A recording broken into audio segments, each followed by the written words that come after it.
మన summer outfit series అయితే start చేసేద్దామా. సో ఈరోజు డే 1. సో ఈ సిరీస్ని మీరు ఎంకరేజ్ చేసి మంచిగా సక్సెస్ చేయండి.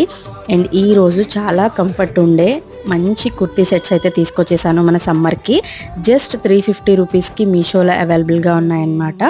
మీషోలో మహా సేవింగ్ సేల్ అయితే నడుస్తుంది ఈరోజు రేపు. మనకి ఈచ్ కుర్తీ 350 రూపీస్కి అయితే వస్తుంది. అండ్ నార్మల్ ప్రైస్ వచ్చేసి 415 రూపీస్ అనమాట. సో ఈరోజు రేపు మీరు బుక్ చేసుకుంటే కనుక 350 రూపీస్కే వస్తుంది. అండ్ కలర్స్ అయితే నెక్స్ట్ లెవెల్ ఉన్నాయి. సో దీని ఫిట్టింగ్ కూడా మీరు చూడొచ్చు, చాలా చాలా బాగుంది. అండ్ క్వాలిటీ అయితే ఇంకా అసలు చెప్పనక్కర్లేదు. సమ్మర్లో మనం ఎక్కడికి వెళ్ళిన ఆఫీస్కి లేదా డైలీ వేర్కి అండ్ ట్రావెలింగ్కి కూడా చాలా బాగుంటాయి అండ్ కంఫర్ట్ ఉన్నాయి. డిజైన్స్ కూడా నెక్స్ట్ లెవెల్ ఉన్నాయి. సో ఎవరైనా తీసుకోవాలి అనుకుంటే కామెంట్ సెక్షన్లో లింక్ అని కామెంట్ చేయండి, లేదా మన పేజ్ని ఫాలో చేసి డైరెక్ట్గా ఈ రీల్ని నాతో షేర్ చేస్తే లింక్స్ అయితే వచ్చేస్తాయి. And video